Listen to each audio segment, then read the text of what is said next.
ओम श्री गुरुदेवाय नमः। आज्ञा हे मो प्रिय समस्त सुधीवृंद को गोटे गोटे प्रणाम। आज आज्ञा गोटे सुंदर व्यस्त अच्छु देखा अच्युतानंद मालिका भविष्यत मालिकार 13 जन्म शरण रे से कौन कहते से कथा आम आज आलोचना करने जा। 13 जन्म समय 13 जन्म शरण से कौन कौन लिखुंट से कौन लिखुंट प्रथम आगे पढ़ी दौर गोटे नमस्ते अच्युतानंद नमस्ते जगन्नाथाय नमो दशवंतानंद बलराम नमो नमः ओंकार विष्णु ब्रह्म रूपाय गोपी कृष्ण वन्नायता गोपी गोपाल रक्षाय राधा कृष्ण नमो नमः। देखो आज्ञा प्रथम बोले से कौन कहते निराकार पद ध्यान अछुते कहते हेमंत गिर शुण रामदास कहीदेवा तोते 13 जन्मर विचार। से रामदास को कहते 13 जन्मर विचार आज आम ते कहवा अच्युत को निराकार पद ध्यान। देखो आज्ञा मुझे सब कही आसी ब्रह्म को निराकार बोलते कौन निराकार गोटे रूप अच्छी ना निराकार को ध्यान कले चिंतन कले क्या चिंतन करेंगे ना शरीर जो ब्रह्म उद्दीपन एक अच्छी ताकू आप चिंतन कले सी आप बुद्धि बतईब सी आ कौन कहते आम आगू आस्ते आस्ते बढ़ जा 5 3 13 एकाठी होइले रंजन केट पड़ब जानबू से दिन कली छाड़ी जीव धर्म उदय होइब।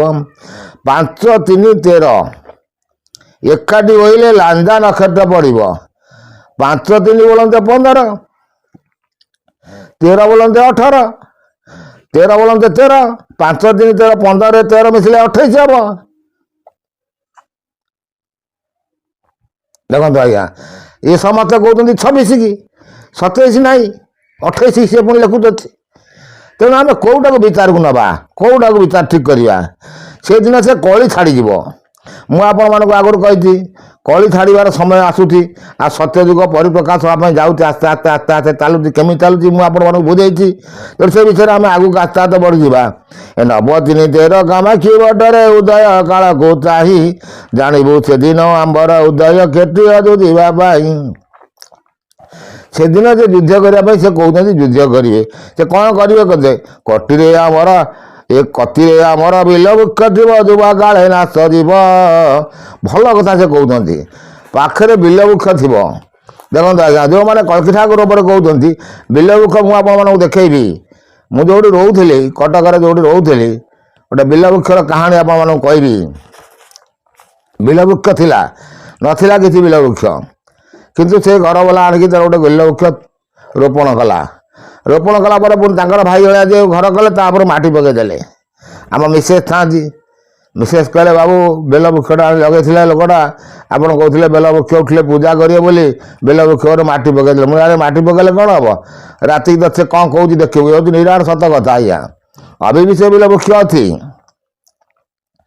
से बेल वृक्ष राति थोड़ी तक कौन कहलु मु आश्रय देवी मो बाबू दौड़ी मुझे सांगे सांगे काली देख सका को तापन सका आज्ञा अंठाई उत्तर माटी पोता होता 2टा बेलपत्र बाहर हे बेल वृक्ष पूजा होता से साड़ को गले बहुत स्टोरी की जीवा निजर लाइफ हिस्ट्री कहूँ कारण मुझे 6 ग्राजुएसन कम्प्लीट कला टीचरशिप करनी टीचरशिप पाई टीचरशिप छाड़ी जाइए मोर ठाकुर जहाँ को आप कुलगुरु हिसाब से गुरु हिसाब से देखुं गुरु वंदना प्रथम ताकू आप देखुं तारी मुझे कटक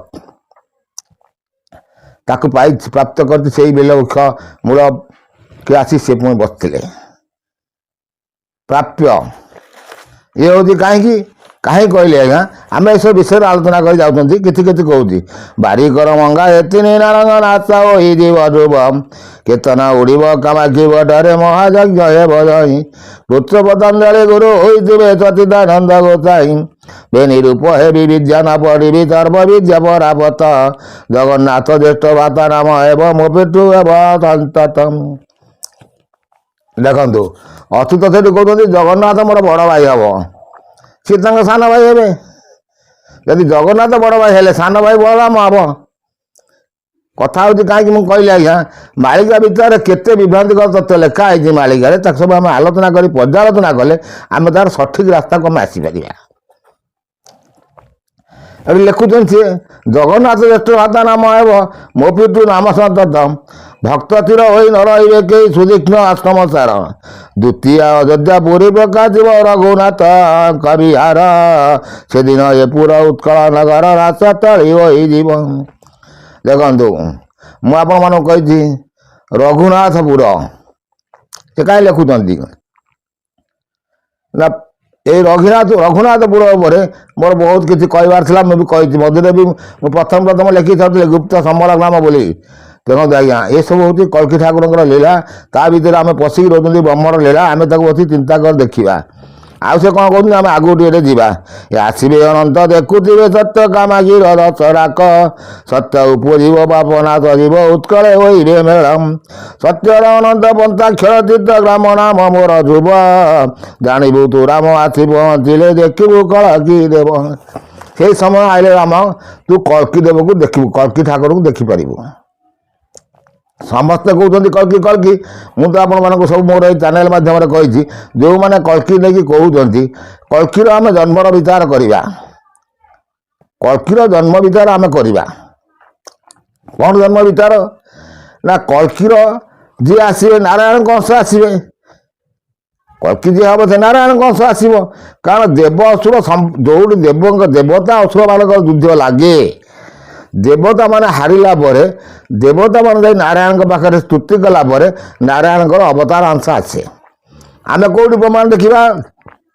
ପ୍ରଥମ ହେଉଛି ନୃସିଂହ ପୁରାଣରେ ଆମେ ଦେଖୁଛନ୍ତି ଯେ ମୂରାସୁର ସେ କ'ଣ କଲେ ଦେବତାମାନଙ୍କ ଉପରେ ଅନ୍ୟାୟ ଅତ୍ୟାଚାର କଲେ, କିନ୍ତୁ ଦେବତାଙ୍କ ଉପରେ ବେଶୀ ଅତ୍ୟାଚାର କରିନାହାନ୍ତି। ମର୍ତ୍ତ୍ୟମଣ୍ଡଳରେ ଯେତେ ରାଜା ଥିଲେ ସେମାନଙ୍କୁ ସେ ଅକ୍ତିଆର କଲେ। ତେଣୁ କୃଷ୍ଣବଲ୍ଲଭଙ୍କ କୋଳରେ ଶେଷ ନୃସିଂହ ଜନ୍ମ ହେଇକି ତାକୁ ମାରିବା ପାଇଁ ରାସ୍ତା ତିଆରି କଲେ। ମୁଁ ଆପଣମାନଙ୍କୁ ନୃସିଂହ ପୁରାଣର କିଛି ଅଂଶ କହିଛି, ପୁଣି ବି କିଛି ଅଂଶ କହିବି। ଆଉ ନିଶ୍ଚିତ କହିବି ନୃସିଂହ ପୁରାଣ ସବୁ ଆସ୍ତେ ଆସ୍ତେ ଆସ୍ତେ ଆସ୍ତେ ଆପଣଙ୍କୁ କହିବି, ଗୋଟେ ଗୋଟେ ଅଧ୍ୟାୟ କରି ଯାଉଛନ୍ତି। କିନ୍ତୁ ତାପରେ ଯେତେବେଳେ ଆସିଲେ ତ୍ରେତୟା ଯୁଗରେ ରାବଣ କୁମ୍ଭକର୍ଣ୍ଣ ଅତ୍ୟାଚାର କରିବାରୁ ଦେବାସୁରଙ୍କ ମଧ୍ୟରେ ରାମ ଜନ୍ମ ହେଲେ। ଯଦି ଆମେ ରାମଙ୍କର ଜନ୍ମ ବୃତ୍ତାନ୍ତ ଦେଖିବା ପାଇଁ ଯିବା ତାହେଲେ ଯଦି ରାମ ଆସିଲେ ଆମେ ଯଦି ଅବତାରବାଦକୁ ବିଶ୍ୱାସ କରୁଥାଉ, ଆଉ ଯଦି ଯେଉଁମାନେ ନେଗେଟିଭ୍ ବୋଲା ନାସ୍ତିକବାଦୀ ବୋଲା କହେ କିଏ ରାମାୟଣ ଗୋଟେ କଳ୍ପିତ, ମହାଭାରତ ଗୋଟେ କଳ୍ପିତ, ଯେଉଁମାନେ କଳ୍ପିତ କହୁଛନ୍ତି ସେମାନଙ୍କୁ ଯେଉଁମାନେ କହୁଛନ୍ତି ଅଭି ଠାକୁରଙ୍କ ଉପରେ ଆଲୋଚନା କରୁଛନ୍ତି ସେମାନେ ବସି ପ୍ରମାଣ ଦେଇପାରିବେ କି ଯେ ମୁଁ ରାମ ହେଇକି ଆସିଥିଲି? ଦମ୍ଭ ସହକାରେ କହିବ ଆଉ ପ୍ରମାଣ ଦେବ। ବିନା ପ୍ରମାଣରେ କିଛି ହେବନି ଆଜ୍ଞା। କାରଣ ଅବିକା କୋର୍ଟ କଚେରୀ ଯାହା ଆପଣମାନେ ଦେଖୁଥିବେ, ମୁଁ ଆପଣମାନଙ୍କୁ କହିଛି ସବୁ ହେଉଛି କୋର୍ଟର ବିଚାର। ଆଉ କୋର୍ଟରେ ସବୁ ପ୍ରମାଣ, ପୁଣି ସାକ୍ଷୀ ଗୋଟେ ସାକ୍ଷୀ ନୁହଁ, ଏକ ସାକ୍ଷୀ ନୁହଁ ନା, ଏକ ଆଖି ନୁହଁ, ଆମର କଥାରେ ଅଛି। ତେଣୁ ଗୋଟେ ସାକ୍ଷୀ ହେବ ନାହିଁ, ଦୁଇ ପଟର ସାକ୍ଷୀ ତା ପାଖରେ ଥିବା ଦରକାର। ତାମାନେ ଦୁଇ ପୁରୁଷର ଅଂଶ ତା ପାଖରେ ଥିବା ଦରକାର। ରାମ ଅଂଶ ଥିବା ଦରକାର, କୃଷ୍ଣ ଅଂଶ ଥିବା ଦରକାର। ପୁଣି ସେ ପୁରୁଷ ଗୋଟେ ପୁରୁଷ ହେଇଗଲା ନାରାୟଣଙ୍କ ଅଂଶ, ଶିବଙ୍କ ଅଂଶ ଥିବା ଦରକାର। କାହିଁକି ଶିବଙ୍କ ଅଂଶ ରହିବ? ତା କାରଣ ମୁଁ ଆପଣମାନଙ୍କୁ କହିବି, ବୁଝେଇ ଦେଉଛି ବି। ଆମେ ତ ପଢୁଥିଲେ ଆରମ୍ଭ କରିଥିଲେ, ଆଉ ସେ କ'ଣ କହୁଛନ୍ତି ଆମେ ଦେଖି ଯାଉଛନ୍ତି। କାହିଁକି ମୁଁ କହିଲି ସେ ଚିରଜନ୍ମ ଶରଣରେ ସେ ବିଚାର କରିକି ଯେଉଁ ନିରାକାରଙ୍କ କହିଲା ପରେ ସେ କହୁଛନ୍ତି ମୋର ଏଇ ଯେଉଁ କଥା ହେବ। ତେଣୁ ସେ ଯେଉଁ କଥା କହୁଛନ୍ତି ସେଇ କଥା ନେଇକି ଆମେ ଆଲୋଚନା କରିକି ଦେଖୁଛନ୍ତି। ମାଳିକା ଭିତରେ ସମସ୍ତେ ବିଚାର କରୁଛନ୍ତି, କିନ୍ତୁ ପ୍ରକୃତ ତଥ୍ୟକୁ ଆସ। କାରଣ ନା ରାମ ଗଲା ପରେ କୃଷ୍ଣ ଆସିଲେ। ଦ୍ୱାପର ଯୁଗରେ ରାମ ଗଲିଲା ସେ ଚାଲିଗଲେ। କୃଷ୍ଣ ଯେତେବେଳେ ବଂଶନାଶ କଲେ, ଦେଖନ୍ତୁ ଆଜ୍ଞା ଇଏ ହେଉଛି ଗୋଟେ ଭାରି ବଡ଼ ଗଣ୍ଠି କଥା। ଇଏ ଏତେ ସନ୍ଧିର କଥା ଯେଉଁମାନେ ଧରିବେ କହିବେ, ଆପଣମାନେ ବସି ଘରେ ବିଚାର କରୁଥିବେ ନା ଏ ବାବୁ ଭୁଲ କହୁଛି କି ନା ଠିକ୍ କହୁଛି। କୃଷ୍ଣ ଯେତେବେଳେ ପ୍ରଦ୍ୟୁମ୍ନକୁ ମାରିଲେ କାହାକୁ ଆଦେଶ ଦେଲେ? ସୁଦର୍ଶନ ଚକ୍ରକୁ ଆଦେଶ ଦେଲେ। କେତେବେଳେ ଆଦେଶ ଦେଲେ? ଯେତେବେଳେ ଜରାସବର ମାରିବା ପୂର୍ବରୁ ସେ ଆଦେଶ ଦେଲେ ପ୍ରଦ୍ୟୁମ୍ନକୁ ମାରେ। ଏଲକା ବନରେ ସବୁ ଯଦୁବଂଶ ନଷ୍ଟ ହେଲା ପରେ ଏକମାତ୍ର ପ୍ରଦ୍ୟୁମ୍ନ ରହିଗଲା। କାରଣ ପ୍ରଦ୍ୟୁମ୍ନ ପାଖରେ ସବୁ ମାୟା ବିଦ୍ୟା ସେ ରଖିଥିଲେ। କେଉଁଠି ରଖିଥିଲେ? ତା କେଉଁଠି ଶିଖେଇଥିଲେ? ନା କୈବର୍ତ୍ତଙ୍କର ସ୍ତ୍ରୀ ପାଖରୁ ତାକୁ ସବୁ ସେ ଶିକ୍ଷା ଦେଇଥିଲେ। ତାକୁ ସେ ମାୟା ବିଦ୍ୟା ତାକୁ ସବୁ ଶିଖେଇବାରୁ ସିଏ ସବୁ ଶିଖେଇଥିଲା କାହାକୁ? ପ୍ରଦ୍ୟୁମ୍ନକୁ। ଆପଣମାନେ ସବୁ ଜାଣିଥିବେ, ମହାଭାରତ ଦେଖୁଥିବେ, କୃଷ୍ଣଙ୍କ ଲୀଳା ସବୁ ଦେଖୁଥିବେ, ଜାଣୁଥିବେ, ସବୁ ଶୁଣୁଥିବେ। ମୁଁ ଅଧିକ ବା କ'ଣ କହିବି, ଲଙ୍ଗ ଏପିସୋଡ଼ କରିବା ପାଇଁ ଯାଉନି। ସର୍ଟ ଏପିସୋଡ଼ରେ ସର୍ଟ ତଥ୍ୟ ଜ୍ଞାନ, ଖାଲି ଗଣ୍ଠି ଗଣ୍ଠି କଥା, ମାନେ ସନ୍ଧି ସନ୍ଧି କଥା। ପ୍ରଦ୍ୟୁମ୍ନକୁ ମାରିବା ପାଇଁ ଚକ୍ରକୁ ଯେତେବେଳେ ପେଶିଲେ, ଚକ୍ର ସେଇଠି ମନା କରିଥିଲା, ପ୍ରଭୁ ବଂଶନାଶ କର ନାହିଁ, ତାକୁ ଛାଡ଼ିଦିଅ। ନା ରେ ମୁଁ ତ ତତେ କହୁଛି ତୁ ମାରିକି ଯା, ନହେଲେ ସେ ରହିଲେ ତାକୁ ଛାଡ଼ିଲେ କ'ଣ କରିବ? ନା ସେ ଜାଣିଛି ମୋର ଯେଉଁ ପୁଅମାନେ ହେଲେ ସେମାନେ ସବୁ ଉତ୍ପାତ କରିବାରୁ ଯଦି ବଂଶନାଶର ଅଭିଶାପ ପାଇଲା ଦୁର୍ବାସା ଋଷିଙ୍କ ପାଖରୁ, ତେଣୁ ଆକୁ ଯଦି ଛାଡ଼ିଯିବି ପୁଣି 1000 ବର୍ଷ ଭିତରେ ମୋତେ ପୁଣି ଆସିବା ପାଇଁ ପଡ଼ିବ, କାରଣ ଇଏ ପୁଣି ସୃଷ୍ଟି ମଚେଇ ଦେବ। ତେଣୁ ତାକୁ ମାରିଦିଅ। ଦେଖନ୍ତୁ, ଇଏ ହେଉଛି ଭଗବାନଙ୍କର ବିଚାର, ଇଏ ହେଉଛି ବ୍ରହ୍ମର ବିଚାର, କଳ୍କି ଲୀଳାର ବିଚାର। ଏସବୁ ବିଚାର ଗଣ୍ଠି କଥା କେହି ଆଜ୍ଞା କହିବେନି। ଆପଣମାନେ ମହୋଦୟ ଶୁଣୁଥିବେ, ବହୁତ ଜ୍ଞାନ ଅର୍ଜନ ହେବା ସହିତ କିଛି ବି ତଥ୍ୟ ଜାଣିପାରିବେ। ପ୍ରଦ୍ୟୁମ୍ନ ମାରି ଚକ୍ର ଗଲା, କାଳେ ସେ ବାହୁଡ଼ି ନଇଲା। ପ୍ରଦ୍ୟୁମ୍ନକୁ ମାରିକି ଚକ୍ର ଚାଲିଗଲା, ଆଉ ବାହୁଡ଼ିଲାନି, କୃଷ୍ଣଙ୍କ ହାତକୁ ଆଉ ଫେରିଲାନି। କିନ୍ତୁ ସେତେବେଳେ ଚକ୍ର ଭଗବାନଙ୍କୁ ଅଭିଶାପ ଦେଇଗଲା। କ'ଣ ଅଭିଶାପ ଦେଲା କିଏ କହିବ? ଯିଏ କହିବ ଦେଇ ଅଭିଶାପ ଦେଇଗଲା ବୋଲି, ତାହେଲେ ଆମେ ତାକୁ ଜାଣିବା ସେ କଳ୍କି ଠାକୁର। କୁହନ୍ତୁ ଭୁଲ କହିଲି କି? କିନ୍ତୁ ଚକ୍ର ତ ଆସିବନି, ଫେରିବନି, ଆଉ ତ କାହିଁକି କ'ଣ କହିଲେ? ଚକ୍ର ସେଠି କହିଲା, ପ୍ରଭୁ ମୁଁ ସିନା ମାରିକି ଚାଲିଯିବି, କିନ୍ତୁ ତୁମ ହାତକୁ ଆଉ ଫେରିବି ନାହିଁ, କିନ୍ତୁ ମୋର ଅଭିଶାପ ତୁମେ ଗ୍ରହଣ କରିବ। ତମେ ଯେତେବେଳେ କଳ୍କି ଠାକୁର ହେଇକି ଜନ୍ମ ହେବ, ବହୁତ ଅସୁବିଧା ଭିତରେ ଗତି କରିବ। କିନ୍ତୁ ମୋତେ ସିନା ସ୍ମରଣ କଲେ, ମୁଁ ଚକ୍ର ହେଇକି ତୁମ ହାତକୁ ଆଇଲେ ତମକୁ ଭଗବାନ ବୋଲି ଲୋକ ମାନିବେ, ନହେଲେ ତ ମାନିବେନି। ଦେଖନ୍ତୁ, ଅଭି ଯଦି ଗୋଟେ ଲୋକ ସୁଦର୍ଶନ ଚକ୍ର ଧରିପାରିବ, ତାକୁ ଆଉ ଲୋକ ମାନିବେ ନା ମାନିବେନି? ତେଣୁ ଚକ୍ର ସେତେବେଳେ ଅଭିଶାପ ଦେଇଛି ଯେ ମୁଁ ଆଉ ତୁମ ହାତକୁ ଫେରିବି ନାହିଁ। ସେ ପାଇଁ ଭାଗବତରେ ଲେଖା ଅଛି, ପ୍ରଦ୍ୟୁମ୍ନ ମାରି ଚକ୍ର ଗଲା, କାଳେ ସେ ବାହୁଡ଼ି ନଇଲା। ତେଣୁ କୃଷ୍ଣ ଏଠି କେଉଁ ଅଂଶ ନେଇକି ଆଇଲେ କଳ୍କି ଅବତାର ହେଇକି କ'ଣ ଲୀଳା କରିବେ? ସମସ୍ତେ କହୁଛନ୍ତି ଘୋଡ଼ା ଧରିକି ଖଣ୍ଡାରେ ହାଣିବେ। ଇଏ ଆଜ୍ଞା ଯେଉଁ କଳିଯୁଗର ଅନ୍ତିମ ସମୟରେ ଆପଣମାନେ ଦେଖୁଥିବେ, ଯେଉଁ ପରମାଣୁ ଶକ୍ତି, ଯେଉଁ ମିସାଇଲର ମାଡ଼, ତା ଦେହରେ ଗୋଟେ ଲୋକ ଖଣ୍ଡା ଧରିକି ହଣାମରା କରିପାରିବ କି? ପ୍ରଶ୍ନ ଏଠି ଆସୁଛି। ହେବ କି? ହେବନି। ତେଣୁ ସେ କ'ଣ କରିବ? ତା ପାଖରେ କ'ଣ ଅସ୍ତ୍ର ରହିଲେ ହେବ? ଚକ୍ରରେ ସିନା ଶୂନ୍ୟରେ ସେ କାମ କରିପାରିବ। ଚକ୍ର ତ କହିଛି ମୋତେ, ପ୍ରଭୁ ଶୂନ୍ୟରେ କହିଲେ ମୁଁ ଶୂନ୍ୟରେ କାମ କରିଦେବି। କିନ୍ତୁ ଚକ୍ର ଅପେକ୍ଷା ଆଉ ପାୱାରଫୁଲ୍ କ'ଣ ଅଛି? ଆମେ ତାକୁ ବିଚାର କରି ଦେଖିବା। ପ୍ରକୃତି ରୂପ ଦେବୀ ସାଙ୍ଗରେ ଖେଳିବ, ଚକ୍ର କେବେ ସମୁଦ୍ର ଗର୍ଭ ଭିତରକୁ ଯାଇପାରିବନି। ଏ ଭାରି ସନ୍ଧି କଥା ଆଜ୍ଞା। ସେଠି କ'ଣ ସର୍ତ୍ତ ରହିଛି? ସେତେବେଳେ କେଉଁ ଦେବ ମହାଦେବ ଥିଲେ? ଦ୍ୱାପର ଯୁଗରେ କେଉଁ ଦେବ ମହାଦେବ କ'ଣ ପୂଜା କରୁଥିଲେ, କାହାକୁ ପୂଜା କରୁଥିଲେ, କ'ଣ ବୀଜ ମନ୍ତ୍ରରେ ଜପୁଥିଲେ?